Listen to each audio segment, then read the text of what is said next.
अस्सलाम वालेकुम to all viewers. कैसे हैं दोस्तों आप? उम्मीद करता हूँ आप सब खैरियत से होंगे। दोस्तों, आज का जो हमारा टॉपिक है वो ये है कि कुछ दोस्तों ने हमसे कहा है कि जी आप जो है मुर्गों को बादाम देते हैं, अखरोट देते हैं या पिस्ता देते हैं, इन तीनों में से कौन सी चीज़ बेस्ट है?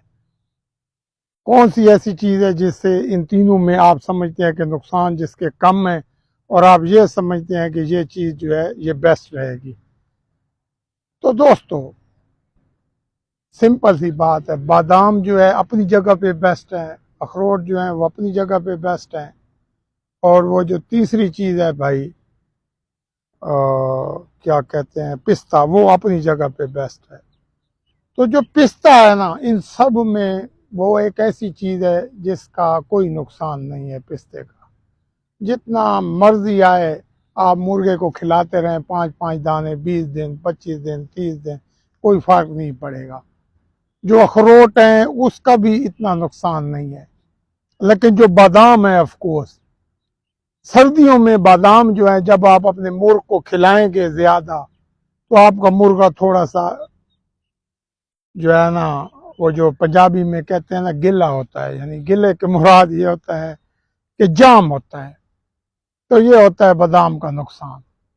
तो दोस्तों, ये है कि बादाम जो है गर्मियों में तो बहुत ज़्यादा फ़ायदेमंद होते हैं, सर्दियों में ये क्यों नहीं फ़ायदा देते? वजह सिर्फ एक ही है कि हम लोग जो है गर्मियों में बादाम को जो है पानी में भिगो के रखते हैं, और जब वो पानी में भिगो हुए बादाम होते हैं शाम तक उन पानी में पड़े रहते हैं, छिलका ऊपर से उतर जाता है, ठंडे हो जाते हैं। जब हम मुर्ग को देते हैं, मुर्ग अंदरूनी तौर पे ठंडा होता है, तो मुर्ग जो है अच्छी परफॉर्मेंस देता है, वज़न भी उसका कम नहीं होता।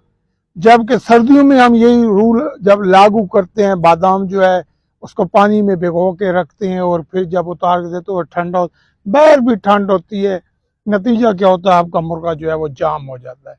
इसलिए सर्दियों में मेरे ख्याल में, ज़रूरी नहीं आप इतफाक करें मेरी बात, मेरे ख्याल में सर्दियों में आपको चाहिए कि आप जो है बादाम जो है वो खुश्क बादाम ऐसे उंगली की मदद से छोटे छोटे तोड़ कर खिलाएं, नुकसान नहीं होगा। और जब गर्मियाँ आए तो जो ही गर्मियाँ स्टार्ट हो मार्च में, उसमें आप पानी में भिगो कर दें तो बेस्ट रहेगा। अगर कोई दोस्त मेरी इस बात से एग्री ना करे तो उसकी मर्जी है, ये मेरा जो मैं तैयार करता हूँ तो मैं इसी तरीके से करता हूँ, इसमें नुकसान नहीं है। जहाँ तक रह गया सवाल कि मैं कौन सी चीज़ देता हूँ, मैं ज़्यादा दोस्तों यूज़ पिस्ता करता हूँ। कच्चा पिस्ता हो जिसको नमक जो है ना लगा के भूना गया हो, 5 से आम मिल जाता है वो पिस्ता, जिसको नमक में भुना हुआ ना हो, वो जैसे दरख्त से उतरता है उसी हालत में होता है। उसको पानी में नहीं भिगोता, शाम को ऐसे ही 5 दे देता हूँ गिरियाँ, बस काफ़ी हैं बाजरे के साथ सर्दियों में। या अखरोट देना हो तो जो अखरोट मैं देता हूँ वो एक अखरोट देता हूँ शाम के वक्त, और वो अखरोट भी कागजी नहीं होगा, वो काठा अखरोट होगा, देसी अखरोट, वो एक दूंगा ताकि मुर्गा थोड़ा बहुत मस्ती भी पकड़े, ताकत भी उसमें आए। 10-15 दिन खिलाई खुराक, बस 10-15 दिन खुराक खिलाएं, मैक्सिमम 20 दिन खिलाएं, 8-10 दिन उसको ऐसे ही रखें खुराक के बगैर, यानी सिर्फ सादा बाजरे पे रखें, और फिर उसको मैदान में ले जाएं। आज भी एक चीज मैं आपको दावे से कहता हूं कि बादाम गलत नहीं है, अखरोट गलत नहीं है, पिस्ता गलत नहीं है, आपके देने का तरीका कार गलत हो सकता है आप तीनों चीज़ें बेवक्त वक्त यूज़ करें तो वो आपको फ़ायदा नहीं होगा, नुकसान होगा। ज़्यादा खिलाएं नुकसान होगा, थोड़ा खिलाएंगे, कम खिलाएं, जितना कम खिलाएंगे ये खुराक लंबी खिलाएं, फ़ायदा होगा। ट्रेनिंग अच्छी करें। आज भी मेरा ये मानना है कि ट्रेनिंग और दाना पानी, इसी पे मुर्गा लड़ता है। डंडा लेके भगाने से नहीं लड़ता। लोग जो है कहते हैं चाहे मुर्गा हाँप रहा है, चाहे उसने अपने सर के बाल खड़े किए हुए हैं और भाग रहा है और आप पीछे उसको अंधाधुंध भगा रहे हैं, नहीं दोस्तों। जब आप समझिए कि आपका मुर्गा जो है मस्ती तोड़ गया है, उसका दिल नहीं है वॉक करने पे, रोक दें। मुर्गा जो है ना, ऐसे भगाने से या बार बार अगर वो लड़ता नहीं है उसको मार दिलाते रहें, अमूमन हम लोगों की आदत होती है कि जिस दिन हमारा मुर्गा अच्छा नहीं लड़ता हम उसको 10 मिनट तपनी देते हैं। गलत है। 10 मिनट उस दिन तपनी दो जिस दिन मुर्गा आपका कहे कि मैं जी लड़ता हूं, मुझे लड़ाओ। चेक करो, एक मुर्गा लड़ ही नहीं रहा, ऊपर से आप उसको ना मार दिलवा रहे हो, वो और खराब होगा। और एक मुर्गा अगर वेट में अपने पूरे नहीं है, पावर में नहीं है, तो उसको हरगिज जो है आप जो है तपड़ियां ना दें। उसको कुछ देर रोकें, जब वो अपनी मस्ती में पूरा आ जाए, वेट में आ जाए, तब उसको आहिस्ता आहिस्ता तपड़ियां दें। दोस्तों, ये तो वही बात है कि एक पहलवान है, वो बीमार पड़ा हुआ है या कमजोर हो गया है, और आप उसको अखाड़े में ले जाओ तो वो क्या परफॉर्मेंस देगा? नहीं देगा।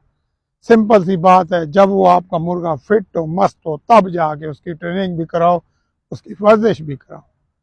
और ये सारी बातें जो मैं आपसे कर रहा हूं दोस्तों, इसमें लुब्बे लुबाब यही है कि जो आप दाना पानी देते हो ना, इसी पे आपका मुर्गा लड़ता है।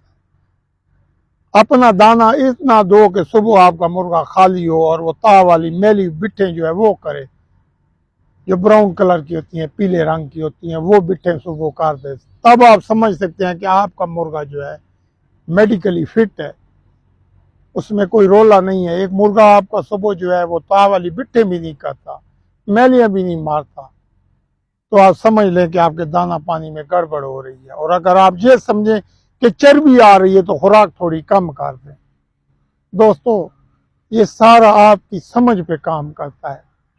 ये इस पे नहीं है कि एक बंदे ने आपको बता दिया है कि 5 बादाम दो या अखरोट दो या पिस्ते खिलाओ और आप अंधाधुंध लगे रहो। नहीं, आप अपनी समझ से मुर्गे की रूटीन चेक करें कि मेरा मुर्गा इस खुराक, इस रूटीन के बाद कौन सी परफॉर्मेंस दे रहा है, उस हिसाब से आप अपने मुर्ग को तैयार करें। तब आप देखेंगे कि ये तीनों चीजें ही फायदेमंद है। दोस्तों, मैं जो है ये सारी चीजें यूज करता हूं, लेकिन मुर्ग के हिसाब से कि कौन सा मेरा मुर्ग जो है बादामों पे अच्छा लड़ता है, कौन सा मेरा मुर्ग जो है वो लड़ता है पिस्ते पे अच्छा, कौन सा मेरा अखरोट पे अच्छा लड़ रहा है, कौन सा मेरा अंडे की सफेदी पे लड़ रहा है, कौन सा मेरा हाफ फ्राई अंडे पे लड़ रहा है। कहने का मकसद ये है कि ये सारे काम जो है मैंने अपनी समझ से करने हैं, ना कि एक रट्टी लगाई हुई बात से। तो मुर्गबाजी में जो पहला कानून है वो यही है कि आप अपने मुर्ग की तबीयत समझें, उसको एक रूटीन के साथ रखें।